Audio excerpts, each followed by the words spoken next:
Welcome to the Win, Make, Give podcast season 2. We are almost at the end. I know, shed a tear. Let's cry, Bob and Chad. Boo-hoo. Boo-hoo. Boo-hoo. I think Bob gets the prize. Ladies and gentlemen, we are almost at the end of the talent series. Oh, good. I was wondering what we were almost at the end of. Oh, my gosh. Ladies and gentlemen, boys and girls, we've covered the intro to talent, finding talent, the hiring process, launching talent. You heard from a couple of new guests here on the Win, Make, Give podcast about coaching talent. And now we're going to talk about retaining talent. Now, you can go through all this process of finding people and recruiting them and bringing them in, but if you lose them all at the end of the day, the end of the month, or end of the year, it's like you have a hole in your bucket. Imagine, Bob, that you had to do some real exercise, some real labor, some real chores, and you were filling up these buckets of water, and you're carrying buckets of water to your house, and every time you got to the house, all the water had dripped out. How would you feel? I'd feel defeated. You'd feel defeated. Now, Chad. Yes. Just curiosity. Do you think that retention is a problem in every business right now? Absolutely. Yeah, because we suck as leaders, because we suck at hiring, because the people we hired suck, because they get mad, they get sad, they have a family, they move away, they get sick, they pass away, they get stolen, they get promoted, they become competitors. There is 1,000,001 reasons why people leave us. And if we gave him 30 more seconds to plan out what he was just saying, I think that would have become one of the Ben Kinney raps. I heard the flow to it, just not the rhyme scheme. There you go. Okay.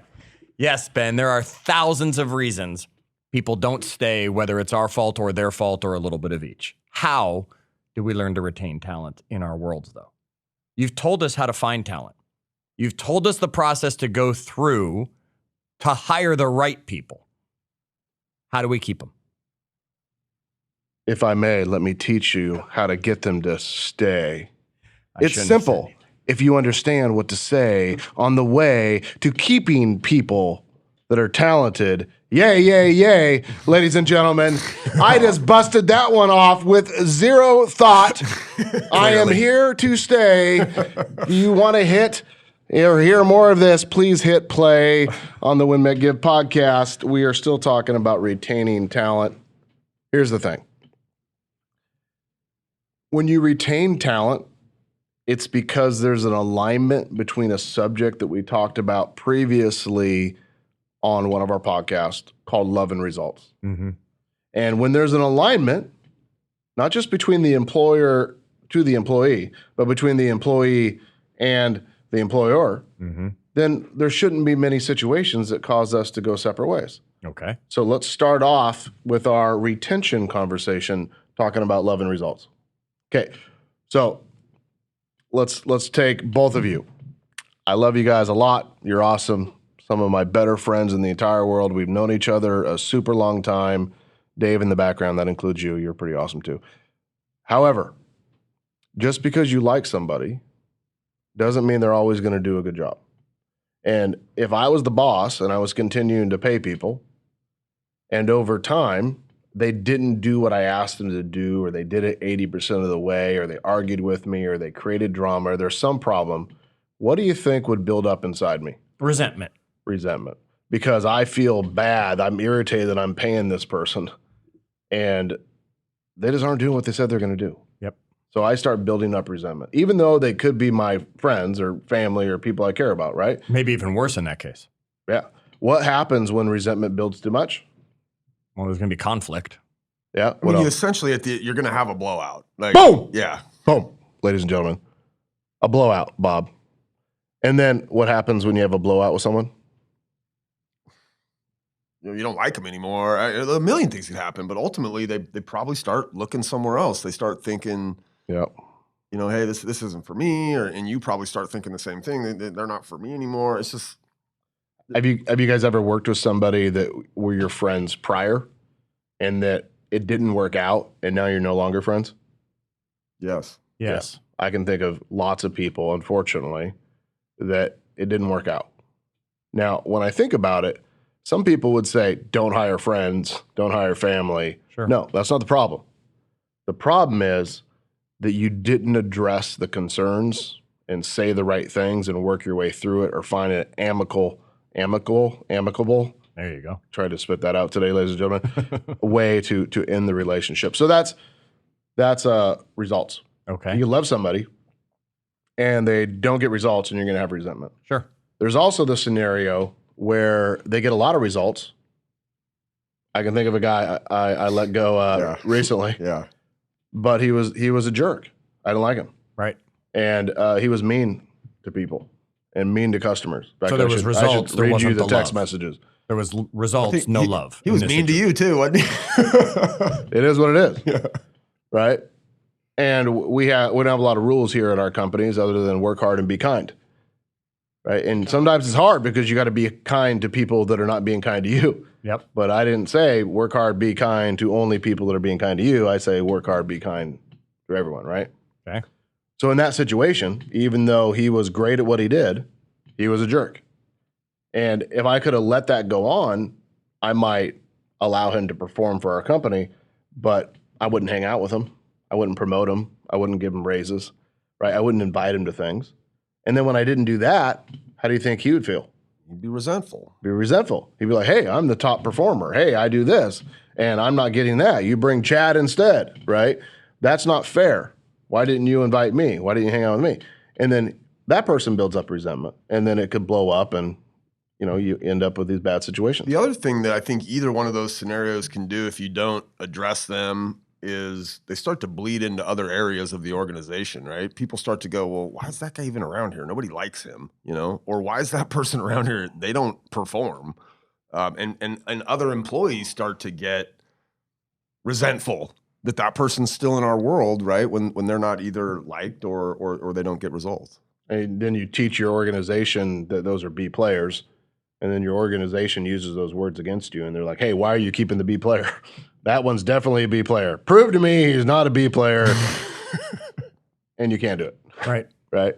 So Good there's news, problems. Dave, you're still here. Not you he's talking about. A player, Dave. So what's funny is that sometimes not managing love and results, you may end up keeping the loser slime, the C player, but losing the A player because they just don't want to be around him. Sure. It's frustrating.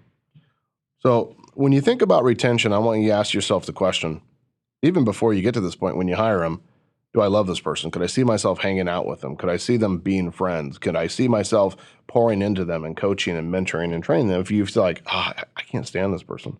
Like, I don't see myself interacting. Not that they're a bad person, but they're not my type of person, right? I don't see myself interacting with that person. It's probably not a great person to report to you or to potentially work in your company. The other thing you have to do early on in the conversation is you got to have the love and results conversation with somebody. So we go, Bob, here's something in our company that means a lot to us. We want to feel like there's a balance between love and results, and not like the smoochy love, but like I want to care about you, and I want you to care about me. And if there's ever a situation where we feel like we're not caring about each other, I'm going to come right to you, and I want to ask your permission, or I want to ask you a favor that if you ever start feeling any resentment or any anger or any frustrations, you're going to come to me right away. Is that fair? Yeah. Awesome. Well, here's the second thing, Bob, is that even if I love you and I care about you, if you're not doing your job, or if I'm not doing my job as your partner, your boss, your mentor, your coach, your coworker, resentment's going to build, and we're going to have a problem too. So I want to be real clear on what results looks like for me. Then you could revisit what you talked about in the job description. You could revisit what you talked about on your expectations talk right before you hired him. You revisit what you talked about on day one, right? Yep. Bob, you remember when we came in and you said your number one goal is to get 2 appointments every single day? Well, I've been looking for the last month. You've averaged less than 1. But you said you committed that you would get 2. What's going on? And we try to get back into alignment of love and results. My job is to coach and help Bob get back into his 2 appointments per day. When you're doing that, that'll improve retention. Okay. Here's another thing I want us to think about. New subject. Okay. You can't save everybody, and nobody's going to stay forever. There's a point where everybody in our company is going to be gone that we know today, including me. If we build anything of value and anything that has longevity, I'm not going to be here forever. At some point, I'm going to buy a fly rod and a rocking chair and probably like a lathe. I'm going to make wood bowls, not like drug paraphernalia. Like a bowl, like a salad bowl or something. You know what I mean? You know, sad you have to clarify. Yeah. So we're in Washington, so that's what I'm going to do someday. Okay. Which means somebody else is going to have to run the company. So I want you to accept that everybody in your company is going to go, and it's nothing personal. And it doesn't necessarily mean you failed. It just simply means that things change. Okay. This is why this whole series is so important, because as long as you're bringing in fresh water into your fishbowl, it's not going to matter if some of the other water splashes out. Okay. So we've got understanding that not everyone's going to stay, and nobody's going to stay forever. So then we got to go back to episode 1, and we got to go find more talent. So we've got the bench full, so we're always ready to replace when those people move on. Yep. Okay. Now here's the big topic for today. Okay. People stay when they see your company or their position as a pathway to accomplishing their personal, professional, and financial goals. Say that again. People stay when they see the role they're in or the company they're with as a pathway to them achieving their personal, professional, and financial goals. So the leader of the company, or their leader in that specific situation, maybe it's not the leader of the company, needs to know what those things are. Yeah. If you want to retain somebody, you better know what their path should look like. You should have clarity on what they want. Okay. But it can't just be in the job. It has to be personally. It has to be financially. And you have to talk about all these things. Too often, some people get stuck on this idea that everybody only works for money. Some people work for quality of life. Some people work for challenge or opportunity, right? Some people work solely for money. You have to understand these different areas and what's most important. Otherwise, you're going to get out of alignment and they're going to want to leave. The other thing is those things change over time. Yeah, you got to revisit it. Yeah, like when you and I first started working together, I didn't have 2 kids. I had one. He lives with his mom, right? Like I had a lot more freer lifestyle. Today, I've got a 3 and a 5-year-old at home, and my wife and I's financial goals have changed in the 7 years that I've worked with you directly. And so, I mean, a lot of times we might, in the beginning kind of know what those things are, but we look up 4 years later and that person's on a different path in their life now. And we've never checked in with them to see along the way how that might have changed. Yeah, exactly. So maybe you got to set a little reminder on your calendar for every week. What is the one thing you're going to do to improve retention for 15 minutes or 30 minutes or an hour or for a couple hours that day? And that might be sit down with your people. Have a one-on-one conversation. Go for a walk. Bring them to lunch. Talk to them. Check on them. It can't be how's your day? And then you're walking, you aren't even slow down to. Right. The passing in the hall, I don't really care the answer to the question sort of thing. Yeah, that's the worst. It's the one-on-one, you got to have it. That's the worst. Let me ask you a question, Ben, while we're on the retention topic. We've talked about this before, what happened with us, that I was in your world for a while. An opportunity came up to me that I thought was one worth pursuing, and I'm glad I took the opportunity. And now I've come back to be able to be in your world again. So retention doesn't always be continuous. Talk a little bit about maybe that time where we weren't together, knowing that you still saw talent in me. I obviously still saw talent in you, which then gave us the opportunity to circle back together. That's awesome. That's a great comment. So understand, everybody, retention is not just about keeping that person in that particular role. That will never work. People want to change. And retention isn't always about keeping people even in the same company. Because sometimes when your world's big enough, they could switch from company to company. Mm-hmm. But also, it's not even about that. During that time, Chad, did we ever lose the retention of a relationship? Nope. No. And when you left, it was, I love you, and you're always welcome back. Right. True? Absolutely. Yeah. And when you were ready, we talked about it. Yep. So we retained the relationship instead of being hurt. I said, no, that makes sense. We weren't ready for Chad at that point. We didn't have enough opportunity, enough things going on. That was great. Good. Send him off to somebody else, get him trained, get him experience, not on my dime, and we get him to come back. Wait a minute. Think about retention as, how do I stay in relationship with my people for as long as possible? Let's talk about some tactics that you could use. Okay. One, you could spend time developing them outside of just their role. What is it that you would like to grow or learn or improve on this year? Buy them the books. Pay for the classes. Go to the classes with them. Include them in certain meetings. They want to feel like they're growing and they have opportunity, right? Absolutely. Let's think about some other things. Be real clear on their goals and make sure that they're real clear on yours. I buy a lot of real estate investments, properties all over the U.S. And a lot of the properties I buy are properties that people bring to me. Right. Because I say, I'm super interested in investing in real estate. If you ever see a good deal, please reach out to me. If you're a real estate agent, you're happy to be my agent. That would be awesome. If you want to be a partner and you want to own part of it, that'd be awesome. I'd love to be a partner with you. Reach out to me and let's talk about it. I'm super clear and I make my goals vocal. So then when somebody runs across it, they're like, oh, have you thought of that? Are you interested in this?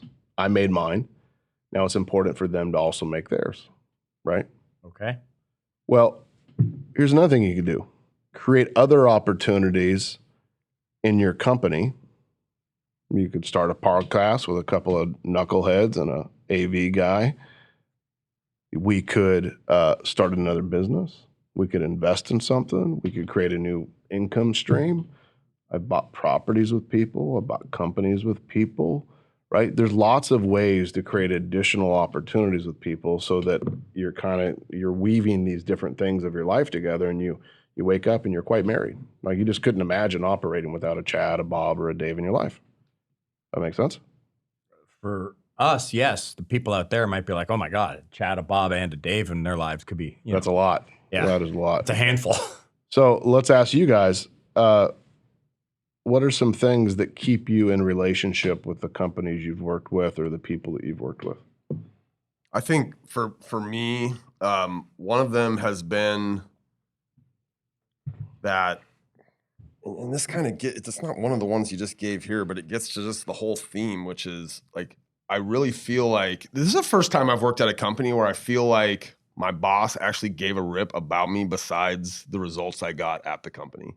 How would you know that? What's the proof to that? I'll give you some, like just some random things. Every year we do this big event around Valentine's Day. And for the last couple of years, we're out of town on Valentine's Day. You send all, not just me, but many of our employees that have to go out of town, you send our significant others flowers and you thank them. I'm gonna get a little choked up at this. Like you thank them for allowing us to be gone on Valentine's Day. Like that means a lot, right? That shows us that you care beyond just the fact that you had to rip us from our homes during Valentine's. Like you actually care about our spouses and the fact that they gave up that.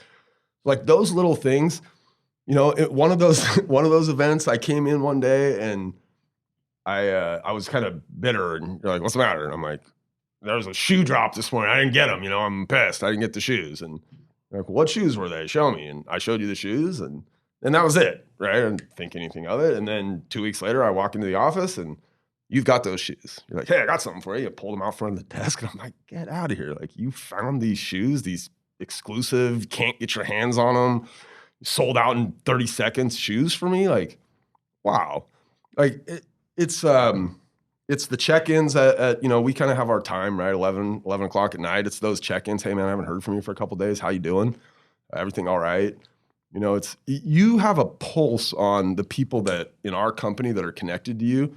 Like I'll walk in sometimes and just be a little bit off. Maybe I had a fight with my wife or something before I drove up here and you'll be like, hey, what's going on? You all right?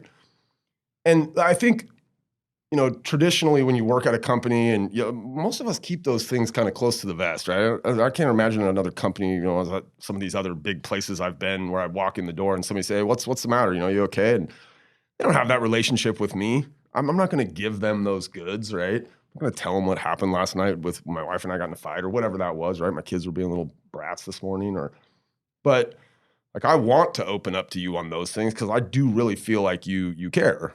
I also feel like you might have some good advice for me so, I mean, it's that personal just showing of care beyond the job role, Good answer. I'll give you 2 comments. Number 1, I'm not the one that schedules that event. That's some other event in the industry that we have to go to. For clarification. Just clarifications, everybody. Ben's not scheduling on Valentine's Day every year. But we do go, and it's important. So,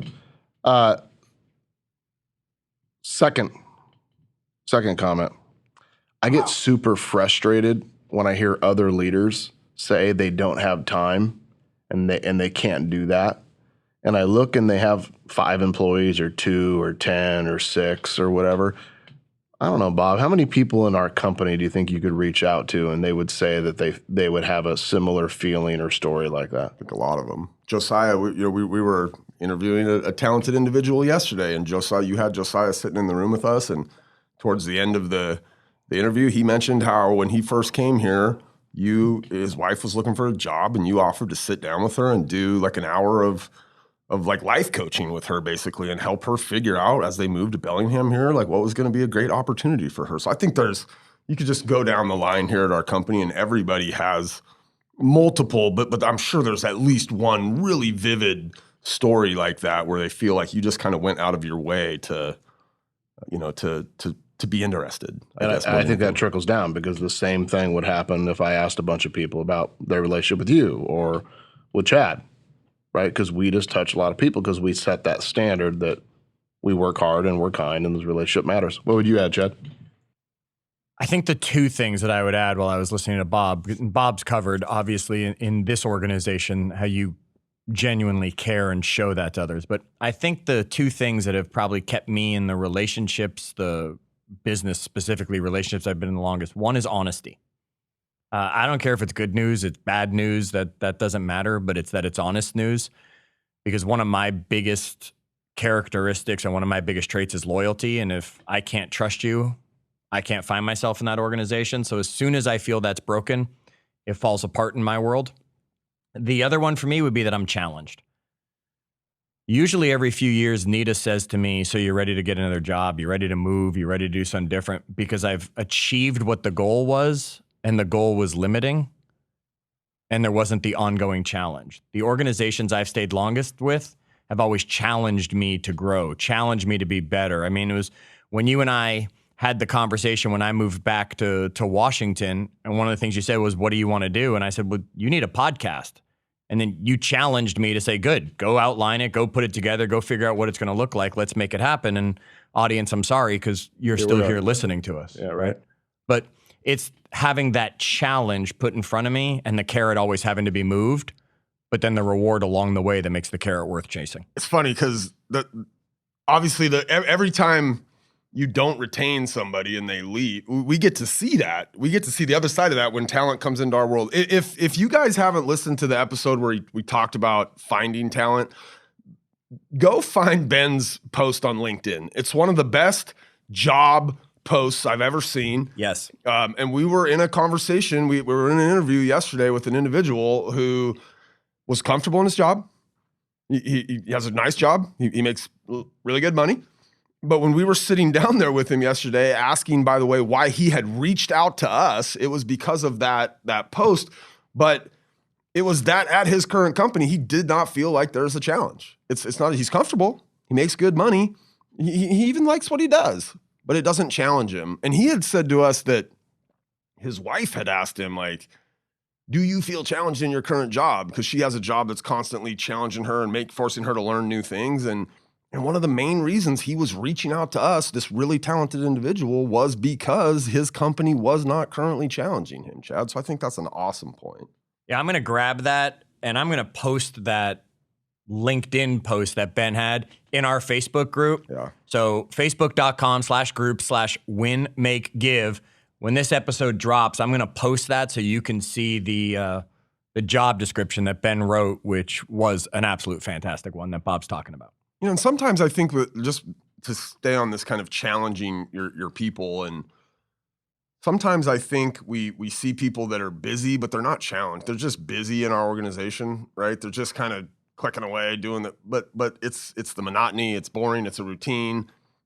Even when folks are busy, we have to find a way to challenge people. Talent wants to be challenged. Yeah, they want to be just engaged in something new, learning something new, having to explore their skills, develop their skills. And And unless you challenge them, they're going to get comfortable, and they're not going to develop those things. So, what's the secret to retaining talent? Let me give you a few of my one-liners. Always err on the side of generosity. Work hard, be kind, do good. Always forgive people and always apologize.